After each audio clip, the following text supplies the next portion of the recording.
নমস্কার। আরও একটি নতুন রেসিপির সাথে তানিয়াস রান্নাঘরে আপনাদের স্বাগত জানাই। আমার আজকের রেসিপি ভোগের খিচুড়ি। তাহলে চলুন রেসিপিটা দেখে নেওয়া যাক।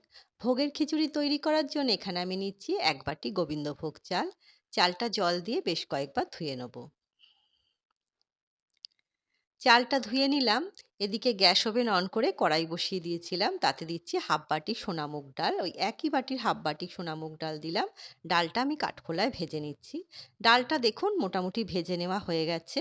এবার গ্যাসের ফ্লেম বন্ধ করে দিলাম। ডালটা একটা বাটির মধ্যে ঢেলে নিচ্ছি। এবার জল দিয়ে ২-৩ বার ডালটাও ধুয়ে নেব। ওদিকে গ্যাসের ফ্লেম অন করে একটা কড়াই বসিয়ে দিয়েছি। তাতে পরিমাণ মতো তেল দিলাম, কয়েকটা শুকনো লঙ্কা, ২ টো তেজপাতা দিলাম। দিয়ে এগুলোকে একটুখানি ভেজে নিচ্ছি। হালকা একটুখানি ভেজে নিলাম। নিয়ে ১ চামচ দিলাম জিরে। জিরেটা একটুখানি ভেজে নিয়ে যে ডালটা আমি ধুয়ে জল ঝরিয়ে রেখেছিলাম, ডালটা দিয়ে দিচ্ছি। এবার ডালটা তেলের সাথে আরেকটুখানি ভেজে নেব।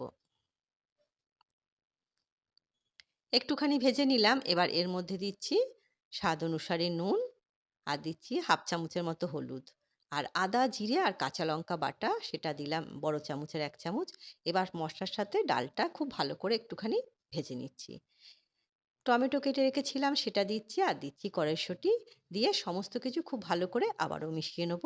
এই খিচুড়িটা আমি শীতকালে করেছিলাম, তার জন্য আমি কড়াইশুঁটি পেয়েছিলাম। আপনাদের কাছে যদি থাকে তাহলে আপনারা অবশ্যই দিতে পারেন। এবার পরিমাণ মতো জল দিচ্ছি। সমস্ত কিছু খুব ভালো করে মিশিয়ে এবার ডালটা সেদ্ধ হতে দেবো। ডালটা দেখুন মোটামুটি সেদ্ধ হয়ে গেছে। এবার আমি এর মধ্যে যে চালটা ধুয়ে রেখেছিলাম সেই চালটা দিয়ে দিচ্ছি। ডালটা কিন্তু যে পুরো সেদ্ধ হয়নি, খানিকটা সেদ্ধ হয়ে গেছে। এই পর্যায়ে আমি চালটা দিয়ে দিলাম। গোবিন্দভোগ চাল সেদ্ধ হতে খুব একটা বেশি সময় লাগে না। এবার সমস্ত কিছু আবারও খুব ভালো করে মিশিয়ে নিচ্ছি।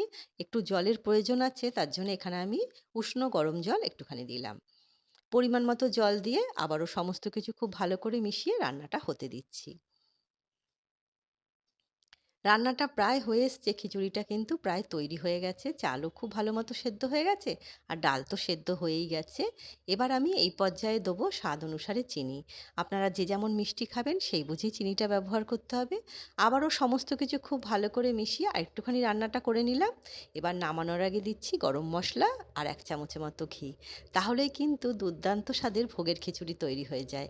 এইভাবে অবশ্যই একবার তৈরি করে দেখবেন। আশা করছি আপনাদের নিশ্চয়ই ভালো লাগবে। সমস্ত কিছু খুব ভালো করে মিশিয়ে নিচ্ছি। খুব অল্প সময়ে তৈরি হয়ে যাবে, আর খেতে কিন্তু বেশ ভালো লাগবে। দেখুন খিচুড়িটা তৈরি হয়ে গেছে, কতটা সুন্দর হয়েছে। এইভাবে একবার তৈরি করে দেখতে পারেন। এবার আমি পরিবেশন করছি। একটা থালার মধ্যে নিয়ে নিচ্ছি খিচুড়ি। ভোগের খিচুড়ির সাথে কিন্তু পায়েস, চাটনি, বাঁধাকপির তরকারি, ৫ রকমের ভাজা সবই ছিল।